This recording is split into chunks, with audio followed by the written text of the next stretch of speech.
Hey New Zealand, look what I can find at the supermarket here. So happy to have this taste of home because I do tend to eat rather a lot of it. It's delicious.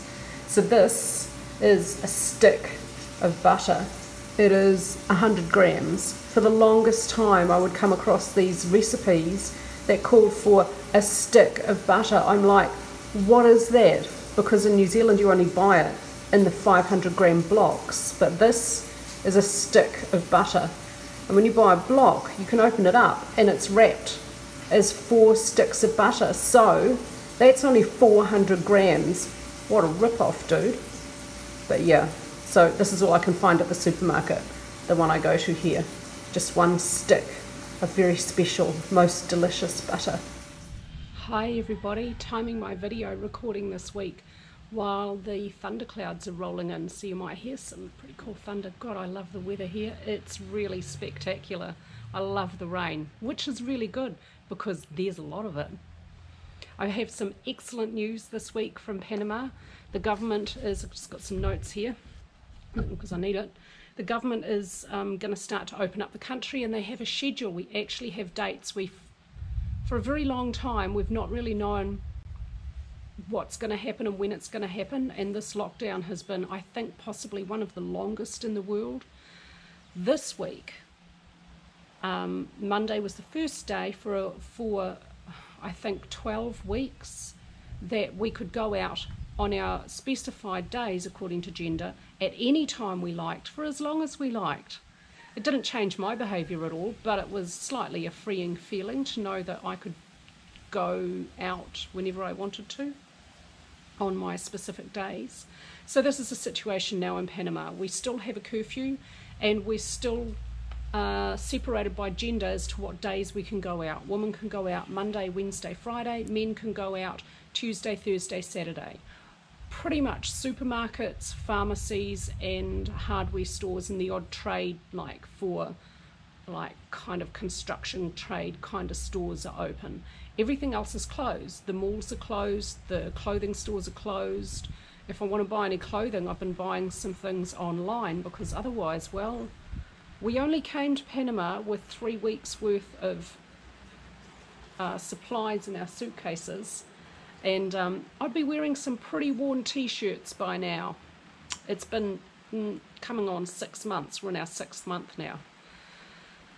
So there's not a lot that's open. There's not a lot you can do or go to. The beaches are still closed. You're not allowed to be on the beach. Surfing is still a crime. Yes, that's still a thing. Okay, so this is the schedule that the government have announced. So this week they lifted the restriction of movement according to the number in your ID. So you're no longer restricted to just 2 hours a day.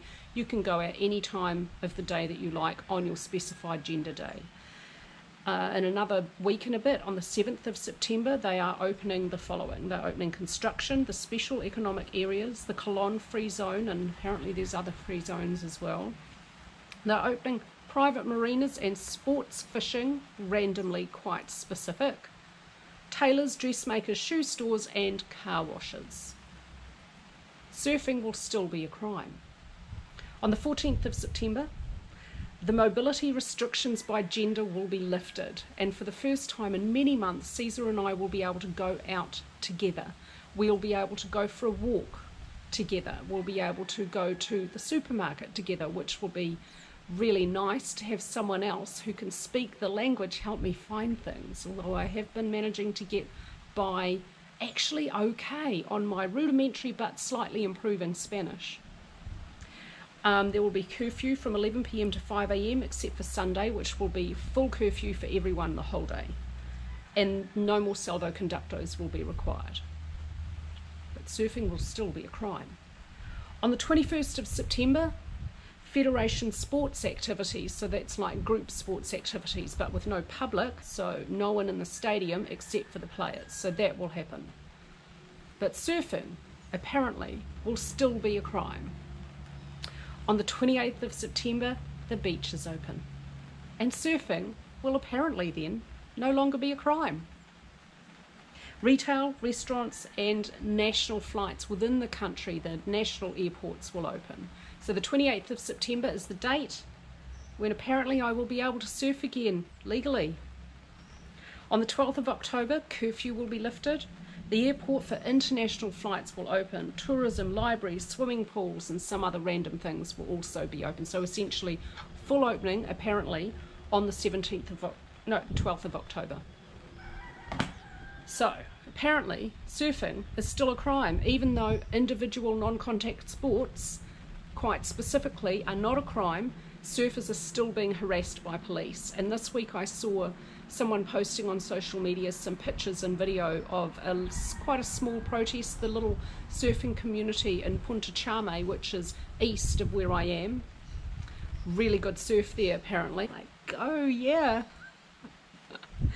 So,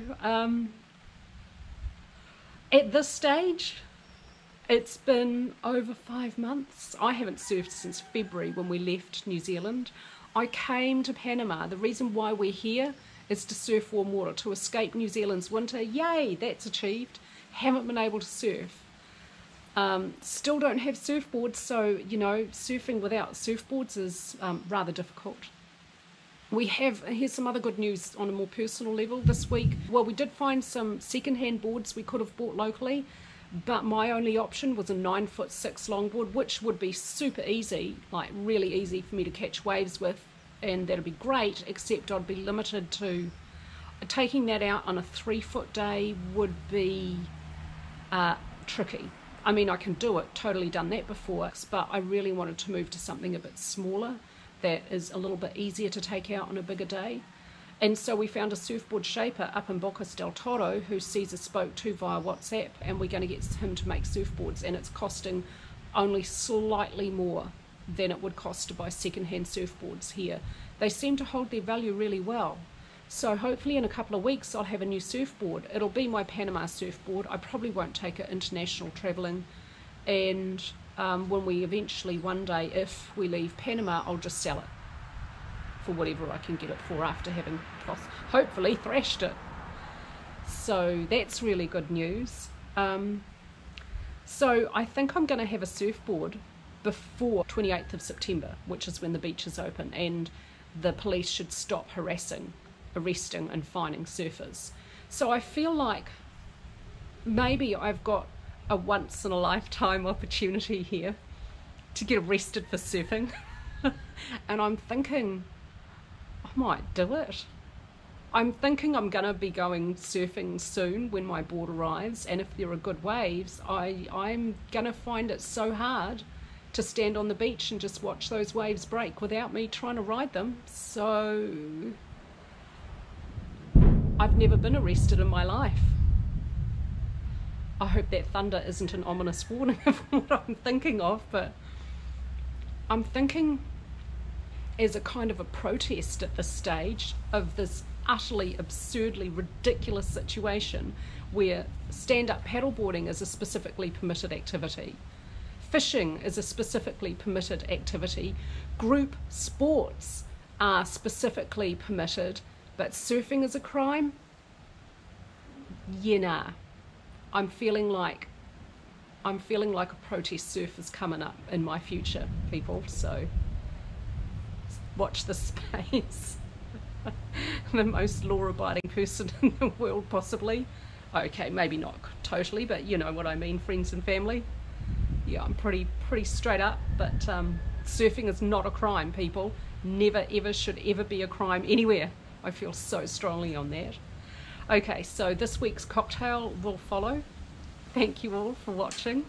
If you want to see me get arrested for surfing, maybe coming up soon in a week or 2 or 3, keep watching. Thanks for watching my videos. Still don't know why anyone does. I mean, I know why some of my family do. I'm keeping you updated on what's happening here with us in Panama. But for the rest of you, again, I hope you're not going to be really disappointed when I start surfing again and it just goes back to surfing, because that's what I do. But thank you for watching. Thank you for the kind comments and the engagement. And yeah, I find this really fun, so I'll keep doing it. Okay, adios and ciao. Hola, everybody. This week's cocktail is a health drink. Yes, that's what I'm going to call it. Okay, so in a glass full of ice, this is what you're going to do. You're going to start off with a good solid 1.5 ounces of some nice gin. Whoops, slightly overfilled there, that's okay. You're going to give it 1/2 ounce of Cointreau. You're going to give it a couple of mint leaves, just kind of crush them up a little bit. 1/2 ounce of fresh squeezed lime juice, so just squeeze this. And then this is what makes it a health drink. You're going to fill it up with a bunch of coconut water. Get your little straw, never plastic, no plastic folks. Give it a little stir and drink it. That is really good. That is, I mean, the coconut water makes it a health drink, yeah? Okay, adios.